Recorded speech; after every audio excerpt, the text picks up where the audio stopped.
Hello BookTube, and welcome to the December wrap-up, which is a little late because it's January, but whatever. As you can see, I've got a couple things here. They're actually on top of my haul. I hope you've noticed that I've changed the channel and separated my BookTube from my other stuff, so I hope you found your way over here safely, and I will be trying to post previous stuff to this channel to even it out eventually. And yeah, so what I finished in December, and then I'm going to do a different video, which is going to be my haul video, and then I have a 2017 wrap-up. Anywho, here we go. These should be inverted. So the first thing I finished was The Tempest, Hagseed by Margaret Atwood, which is the Hogarth series, this Hogarth Shakespeare series, and this one is based off of The Tempest. It reinvigorated my love of Margaret Atwood. I had read Stone Mattress Stories right before this, not right before, but a month or so before this, and that one really depressed me because I didn't like it at all, which very rarely happens with Margaret Atwood for me. I wasn't a big fan of Surfacing, but for the most part, all of her other books I've been really into, and maybe it's just the maple leaf within me that I say this, or maybe I'm contractually obliged as a Canadian to love her. But this one brought me back into loving her. It's the story of a man that, of course, the story parallels The Tempest, but he's also staging a play of The Tempest in a correctional facility, which is very interesting. And it doesn't surprise me that she chose a correctional facility. She is from Ontario, and of course, Ontario has Kingston, and she has previously written about Grace, in Alias Grace, who was sentenced in Kingston. And Margaret Atwood has just been very involved in that discussion of penitentiaries and the penal system, and so I wasn't surprised she went that route. It came out very nicely, and I think if you enjoy Shakespeare, you'll like it. I think if you enjoy Margaret Atwood, you'll like it. I don't know who wouldn't like it. Some people I have seen have said that the characters are one-dimensional, and I don't necessarily think that's true. Some of them are, and some of them are just there for shits and giggles, but for the most part, I think she knew what she was doing.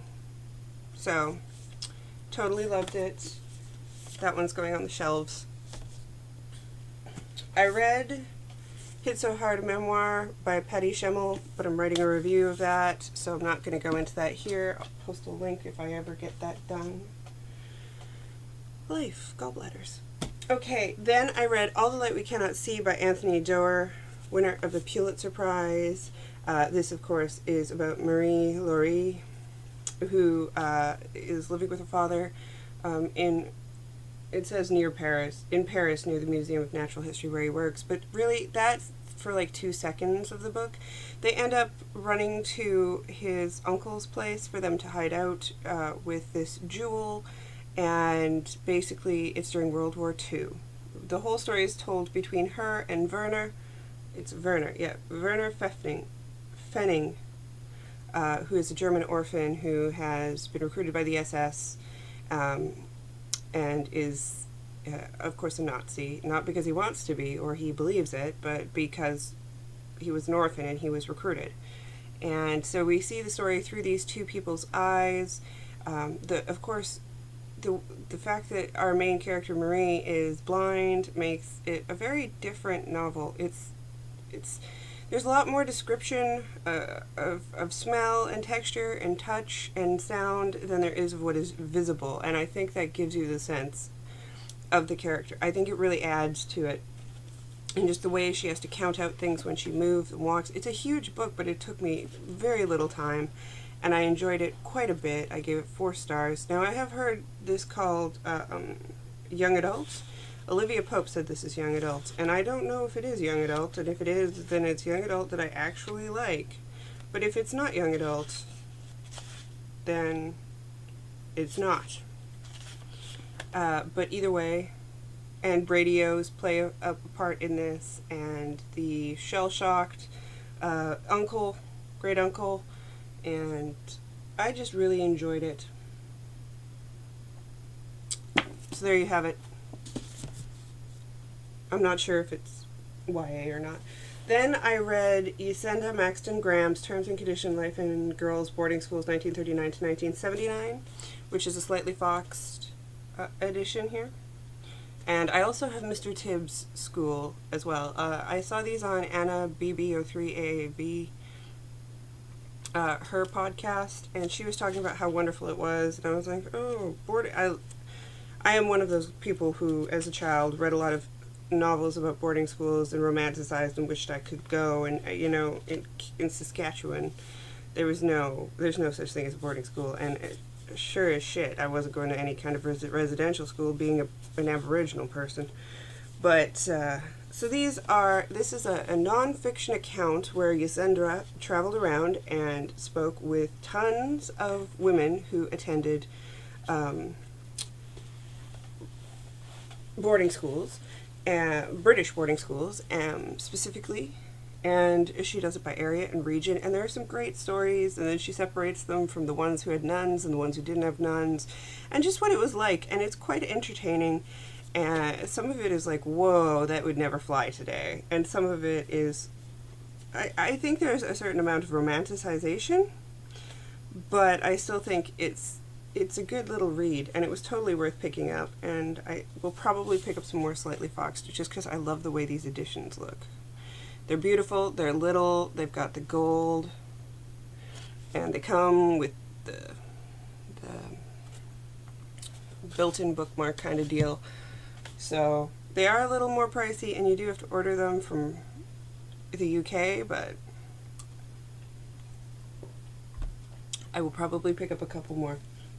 And then I read See What I Have Done by Sarah Schmidt, which was Steve Reed's debut of the year, and I have seen it on other channels. Joss at Squibbles Reads really, really hated it, and its description of vomit constantly. I think that's because she was listening to it, because when I read it, I didn't find that the vomit was so ever-present.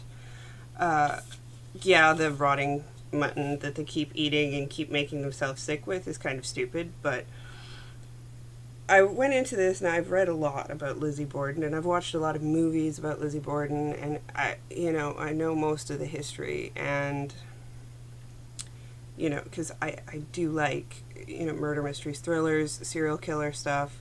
I love reading about serial killers. I'm weird like that, and so I was expecting something different from this. I was expecting, I guess I wanted more gore. To start with, I don't think that I think if your problem is gore and not vomit, you'll be fine with this. I think it's well written. I don't think there's a problem with that. The pigeons messed me up. I didn't need the pigeons in there, and is Lizzie Borden known to have kept pigeons? I never ever heard that before. And I just didn't see how they moved the plot. So this is told from the point of view of Lizzie, her sister, then we've got the maid, the uncle, and the guy who the uncle supposedly hires to take care of the parents but doesn't actually get it done. So lots of jumping narratives where I didn't really care. I didn't care about Benjamin at all. Lizzie was pretty cool, but I didn't really get it. I wanted to love it. I wanted to love it a lot, but in the end it was just an okay book. And so if you want to read it, borrow it. I got it hardback. I didn't want to wait. I loved the premise. I loved the idea. It was highly recommended by Steve Reeds, and not by Joss, but by Steve Reeds, and some others have come to its defense, but yeah, wait for the paperback or borrow it or get the audiobook, or don't get the audiobook if you don't like vomit. But yeah, no, it wasn't for me. So if you're looking for more of a horror or something, this is not it. If you're looking for something that's more of like a really, I would say it has a certain Southern Gothic feel to it, even if it's not Southern, but it's very just slow and arduous, and it didn't sit right with me. But again, to each our own. The last thing I read was part of, I'm going to say this wrong, Julebokaflod, which we decided to celebrate this year. I'm not sure if anyone is familiar with that. It's an Icelandic tradition where everybody gets books on New Year's Eve or on Christmas Eve, and then you go to bed early and you read them. And of course that works really well for me and my husband, so we exchanged books. And he got me two. One I read and the other one is going to be in my haul video. But the one I read and finished was The Housekeeper and the Professor by Yoko Okagawa. Looks something like this without the resplendent back screen. He picked this up for me because I had Revenge in my wish list on Amazon, but it wasn't at our local bookstore, sorry. And we were at the local bookstore picking up books. And I still wanted to read this one. So it's actually really interesting. It's about a man whose short-term memory only lasts 80 minutes. After that, he forgets everything and starts all over. Every 80 minutes, it starts all over. Just back to the beginning, just back to the beginning. He was in a car accident, and that's why this has happened. And he was taken care of by his brother, who subsequently died, and the brother's widow is now like in charge of making sure he's taken care of, but she doesn't seem to have much to do with him. So she hires a maid and the housekeeper, and he's been through several by the time we get to the current housekeeper. Also, we don't know anybody's first name really, and we find out the professor's name, but we don't know the housekeeper's name. We know her son's name. His nickname is Root because his head is square like a root symbol. But so the new housekeeper comes, she starts taking care of him. Subsequently, it's really late, and the professor is worried that her son is going to become like a deviant because he's being left at home alone too long. So the son starts coming over and starts learning math from the professor, because the professor is this genius mathematician, and he's constantly working on math. But of course he forgets everything. And as he's forgetting everything, he staples and tapes little notes to himself so he doesn't forget things. But every day, every 80 minutes, he has to be reminded of everything, and every day he has to start it as the same as the last day. So the housekeeper gets used to this, which is unlike any of the previous housekeepers, of which he's had a whole string, until one day he gets ill, and the housekeeper stays to take care of him, and this upsets the woman who's in charge of the money and keeping the household running, and so she's fired, and there's a whole schmozzle going on. It's a really great book about two people and how they interact, and how math can be for everybody, or just any subject. How we can learn a lot from other people, and how to be kind to other people. It was just a really wonderful little book. It's not very big. I think it's like 200 pages. Let me get past the talking here. No, it's 180 pages. It's super tiny. I highly recommend it. No matter what you like, it's a beautiful book, and you'll come out on the other side feeling better for it, I think. As a verse to See What I Have Done. Hello, pupper. Is that your bone? Is that your bone?